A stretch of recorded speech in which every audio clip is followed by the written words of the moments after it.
उत्तराखंड आंदोलनकारी मंच की ओर से मसूरी शहीद स्थल झूला घर पर बैठक का आयोजन किया गया, जिसमें राज्य आंदोलनकारियों को 10% क्षैतिज आरक्षण बिल पर राज्यपाल की स्वीकृति मिलने के बाद मुख्यमंत्री पुष्कर सिंह धामी और राज्यपाल का आभार व्यक्त किया गया। इस दौरान वक्ताओं ने कहा कि 2013 से राज्य आंदोलनकारी अपने आश्रितों के लिए आरक्षण की मांग कर रहे थे। इसके बाद मुख्यमंत्री के साथ बैठक आयोजित की गई, जिसमें उनकी ओर से आरक्षण बिल को स्वीकृति के लिए राज्यपाल के पास भेजा गया, जिस पर राज्यपाल की मोहर लगने के बाद राज्य आंदोलनकारियों को बहुत बड़ी राहत मिली है। इसके साथ ही राज्य आंदोलनकारियों के चिन्हीकरण की मांग को भी प्रमुखता से रखा गया है और उम्मीद है कि जल्द ही राज्य आंदोलनकारियों को चिन्हित कर उन्हें सारी सुविधाएं मुहैया कराई जाएंगी। इस मौके पर राज्य आंदोलनकारी जयप्रकाश उत्तराखंडी ने कहा कि मुख्यमंत्री पुष्कर सिंह धामी की ओर से आरक्षण बिल राज्यपाल को भेजा गया था, जिस पर राज्यपाल ने मोहर लगा दी है।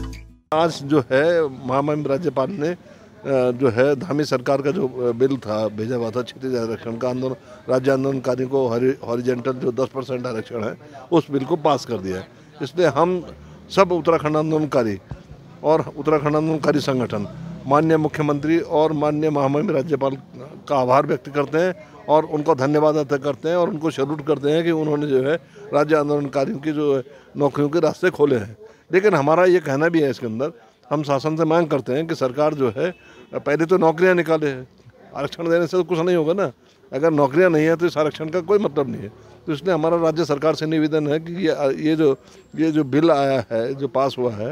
ये आरक्षण का क्षैतिज आरक्षण का 10% का, इसके लिए नौकरियां निकले ताकि उत्तराखंड राज्य आंदोलनकारियों के जो आश्रित हैं, जो बेचारे ओवर एज हो गए हैं बहुत सारे लोग, उनकी एज का जो है अब उन्होंने कर्म भी ठीक किया है, उसकी एज भी बढ़ाई है, तो इसको तत्काल वो करें। उत्तराखंड राज्य आंदोलनकारी मंच के प्रदेश अध्यक्ष जगमोहन सिंह नेगी ने कहा कि राज्य आंदोलनकारियों के लिए बहुत बड़ी सौगात है और इसकी लड़ाई 2013 से लड़ी जा रही है। अब जाकर ये बिल पास हुआ है। देखिए, निश्चित तौर से हमारे लिए राज्य आंदोलनकारियों के लिए बड़ा ऐतिहासिक दिन है और उत्तराखंड राज्य आंदोलनकारी मंच 2013 से इस लड़ाई को लड़ रहा है, जब से हाई कोर्ट ने इसमें रोक लगाई थी। 2013 से अनेक धरना प्रदर्शन, रैली, घेराव, अनेकों कार्यक्रम करे, इवन हमने राजभवन घेराव तक किए और एक आंशिक सफलता हमें मिलती हुई दिखाई दी थी 2015 में, जब माननीय हरीश रावत जी ने गैरसैंण में इसको पार किया था। लेकिन उस विधेयक को भी राजभवन में 6 साल लग गए थे। लेकिन उसके बाद निरंतर हम लोगों के दबाव में माननीय धामी जी ने भी फिलहाल इसको पिछले सत्र में, जब इस विधानसभा सत्र में इसको पास करा के राजभवन भेजा था और पिछले हफ्ते ये राजभवन से बाहर आए, तो निश्चित तौर से तमाम राज्य आंदोलनकारियों के लिए बड़ा खुशी का मौका है, ऐतिहासिक दिन हम लोगों के लिए, क्योंकि एक लंबे संघर्ष के बाद हमें प्रतिफल मिला है। तो हम राज्य सरकार, खासकर धामी जी का विशेष आभार प्रकट करते हैं, जिन्होंने हमारी संवेदनशीलता को समझा, हमारी जो मांग है उसको समझा, हमारी जनभावना को समझा और इस मांग को पूरा किया। हम उन धामी जी से ये भी निवेदन करना चाहते हैं कि इसको जल्दी, इस शासनादेश को लागू करके जितने भी आयोगों में और अधीनस्थ चयन आयोग में रिक्तियां गई हैं, उन रिक्तियों में 10% क्षैतिज आरक्षण की व्यवस्था हो, ताकि हमारे राज्य आंदोलनकारी जो आश्रित हैं वो आज तो हमारे आश्रित भी ओवर एज हो गए हैं, उनको एज में रिलैक्सेशन देते हुए उनको उस 10% क्षैतिज आरक्षण में उनको जिम्मेवारी दी जाए, उनको नियुक्ति दी जाए। लगातार 13 वर्षों से संघर्ष करते हुए उत्तराखंड के तमाम आंदोलनकारी 10% क्षैतिज आरक्षण के लिए जो लगातार मांग चल रही थी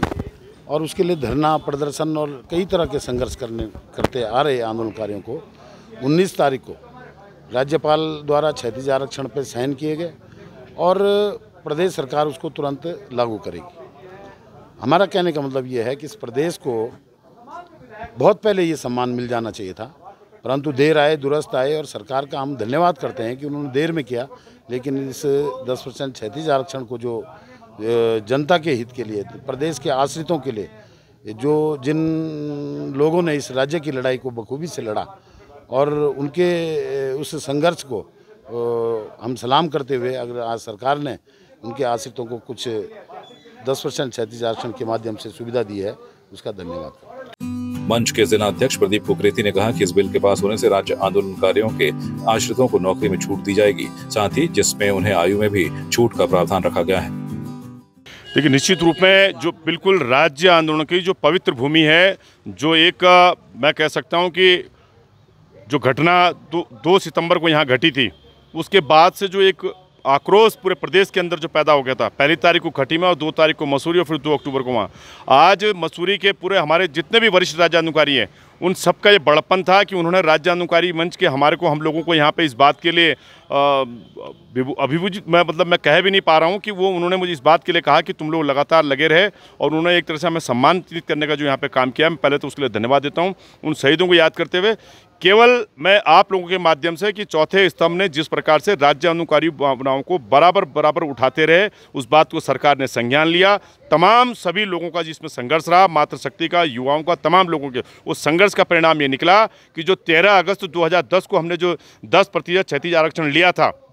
निशंक सरकार में, वो 26 अगस्त 2013 से और जो पूरे 24 अब ये अगस्त आ गया, जब तक ये बिल्कुल निर्बाध तरीके से बंद रहा, जो निर्बाध रूप से चलना चाहिए था, लेकिन स्थगन उच्च न्यायालय स्थगन के आदेश के बावजूद वर्तमान मुख्यमंत्री ने हमारी बात को समझा। उस बात को समझते हुए महामहिम से उन्होंने अपील करी और तमाम उस दर्द को जब 30 जून की वार्ता की उनको गंभीरता को समझते हुए उन्होंने इस बात को लेके जो हमें रक्षाबंधन का जो हमें उपहार जो दिया है, उस बात के लिए मैं माननीय मुख्यमंत्री का, महामहिम राज्यपाल का और तमाम जिला प्रशासन और शासन का जो भी इस प्रक्रिया के अंग रहे, उनको मैं धन्यवाद देता हूं, बधाई देता हूं और तमाम उन राज्य आंदोलनकारियों को बधाई देता हूं। आज उसी परिप्रेक्ष्य में हम लोग यहां बैठक कर रहे हैं, एक तरह से वो धन्यवाद बैठक है।